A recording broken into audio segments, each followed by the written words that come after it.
C programming এর Bangla video টিউটোরিয়ালে আপনাদের সবাইকে স্বাগতম। আমি মোহাম্মদ শরীফ চৌধুরী। আজকে পর্বে আমি সি প্রোগ্রামিং এর মাধ্যমে ফাইল কিভাবে ম্যানেজমেন্ট করতে হয় সেই জিনিসগুলো লক্ষ্য করাবো। প্রথমে আমি এখানে একটা ফোল্ডার নিচ্ছি এবং এই ফোল্ডারের নাম দিলাম ফাইল। আপনারা যে কোনো নাম দিতে পারেন। এই কারণে দিলাম যে আমি ফাইলের সব প্রোগ্রাম এখানেই লিখবো এবং এখানে রান করাবো। এই ফোল্ডারটাকে ওপেন করলাম। সো এবার আমি এখানে একটা নিউ সি ফাইল খুলবো। তো সেটার নাম দিলাম, ধরলাম যে ফাইল ডট সি এবং এটাকে আমি কোড বক্সের সাহায্যে ওপেন করলাম।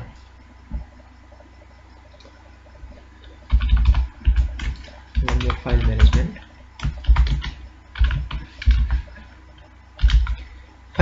লিখলাম এবং এখানে আমি লিখতেছি, এখন প্রোগ্রামটা লিখি।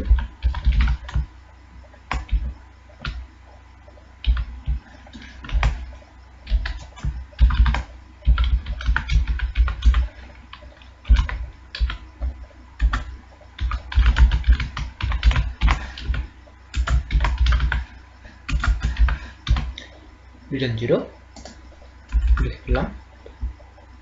সো ফাইল ম্যানেজমেন্ট নিয়ে আমি যখন আলোচনা করব তখন বলে রাখি যে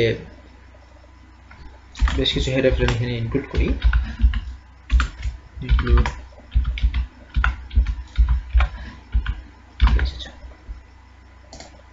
প্রথম কাজটা হচ্ছে যে আমাদের আজকে যে একটা ফাইল ক্রিয়েট করা।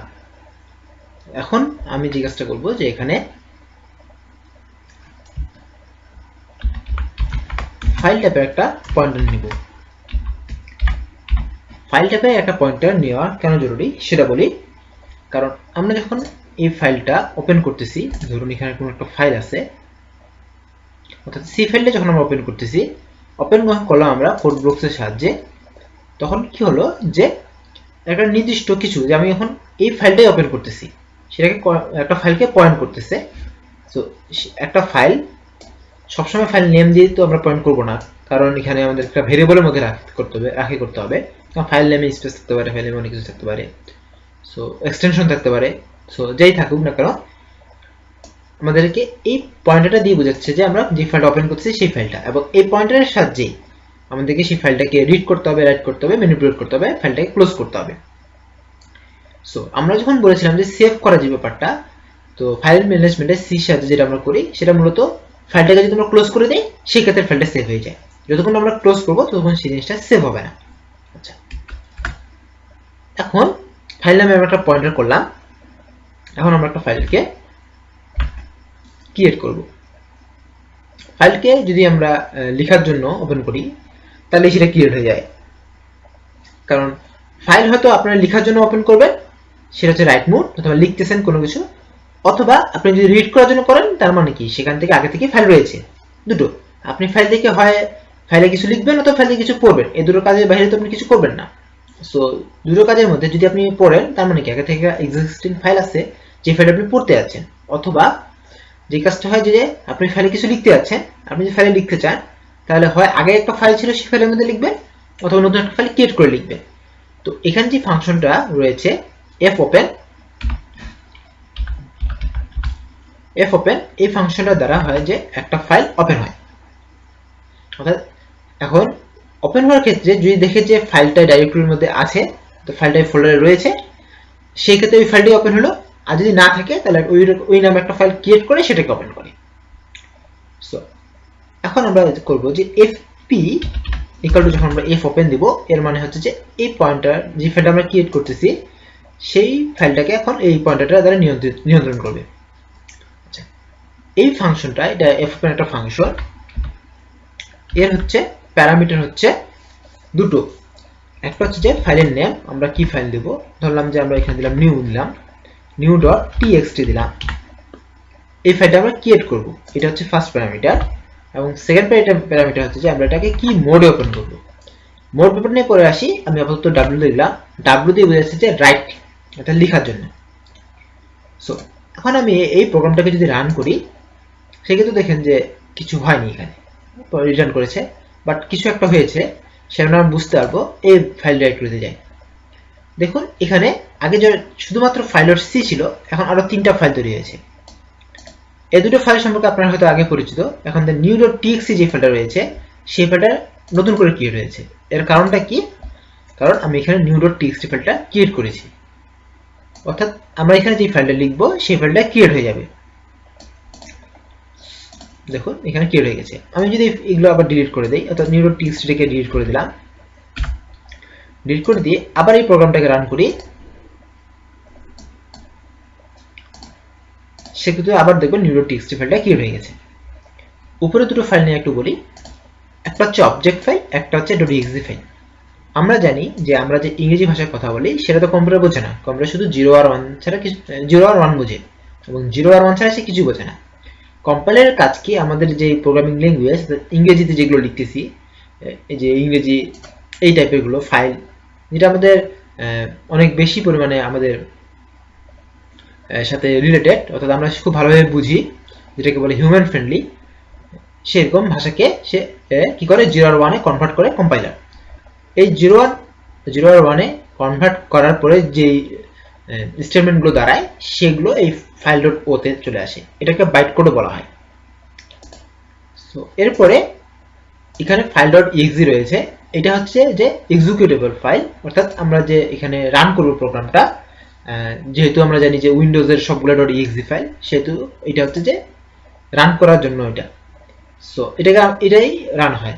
যখন আমি যদি এটা ডিলিট করে দেই এবং এটাকে যদি আমি রান করি, তাহলে দেখবেন নিউ ডট টিএক্সটি ফাইলটা রয়েছে, কারণ আমাদের সমস্ত প্রোগ্রামটা কম্পাইল হওয়ার পরে এই ফাইলটা তৈরি হয়ে গেছে। এখানে আমাদের সমস্ত প্রোগ্রাম থেকে যায়। যেমন আমরা এখানে যদি একটা প্রোগ্রাম লিখি সিম্পল, যে printf,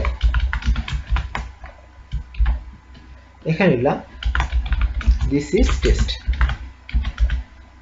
লিখলাম, লিখে এটাকে আমি রান করলাম,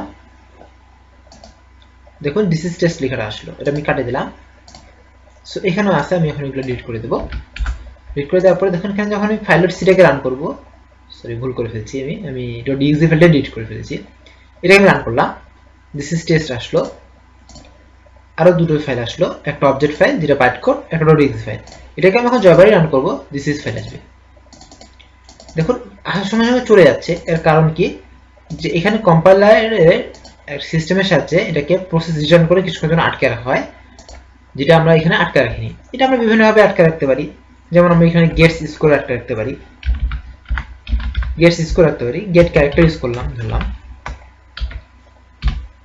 তাহলে এটাকে আমি যখন রান করি দেখুন একটু আটকে আছে, এটা চাপার সঙ্গে সঙ্গে প্রসেসর রিটার্ন করলো। সো এখন আমি যদি এটাকে রান করি দেখুন এটা থামে যাবে, দিস ইজ টেস্ট, এটা চাপলাম চলে গেল। সো এটা আজকের মূল বিষয় না, এই সম্পর্কে আপনাদেরকে ধারণা দিলাম। আজকে যে মূল বিষয় সেটা হলো যে ফাইল নিয়ে, এবং এটার সাহায্যে যখন আমরা রান করতেছি তখন আমরা একটা নতুন ফাইল পাচ্ছি।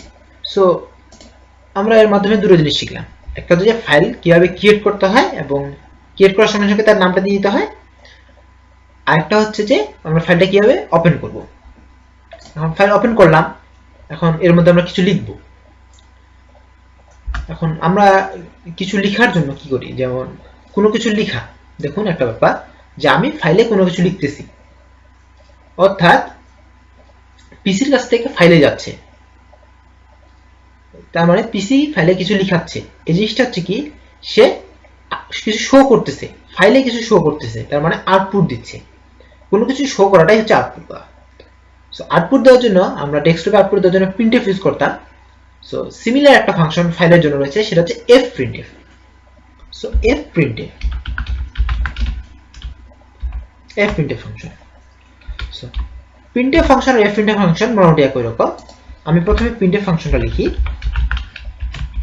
printf, এখানে যদি আমি লিখি যে this is test ফাইল, লিখলাম, একটু নুরে দিলাম, এটা আমি লিখলাম যে printf এ fprintf মানে কি, আমি ফাইলে প্রিন্ট করব, সেক্ষেত্রে শুধুমাত্র একটা প্যারামিটার বেশি, প্রথমে খালি আমাদেরকে ফাইলের পয়েন্টারটা দিয়ে দিতে হবে fp, কমা দিলাম।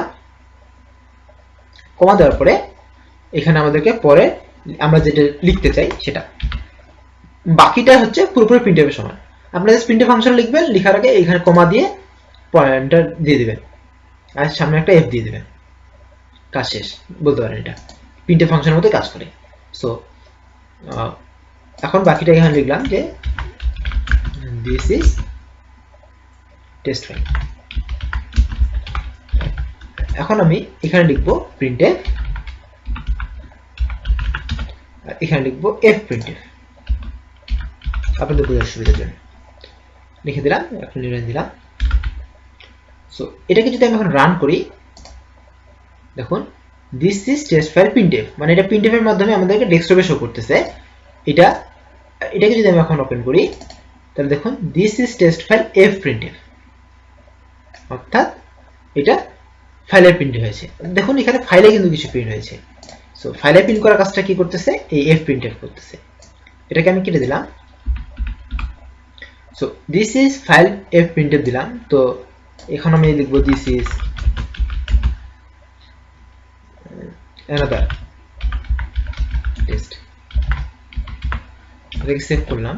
এবার যদি এটাকে রান করি, দেখুন এখানে কোনো কিছু শো করতেছে না, কারণ এখানে আমি প্রিন্টএফ লিখিনি, কিন্তু ফাইলে কিন্তু ঠিকই তার কাজ করে ফেলেছে। This is another test।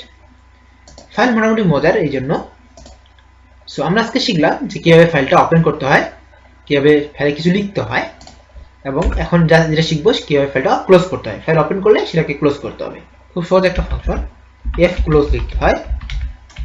Close লেখার পরে এই এফপির সাথে আমাদেরকে ফাইল পয়েন্টারটা ক্লোজ করতে হবে। ফাইল পয়েন্টারটা দিলে ফাইল পয়েন্টার ক্লোজ হয়ে যাবে। সো এটাকে আমি রান করব।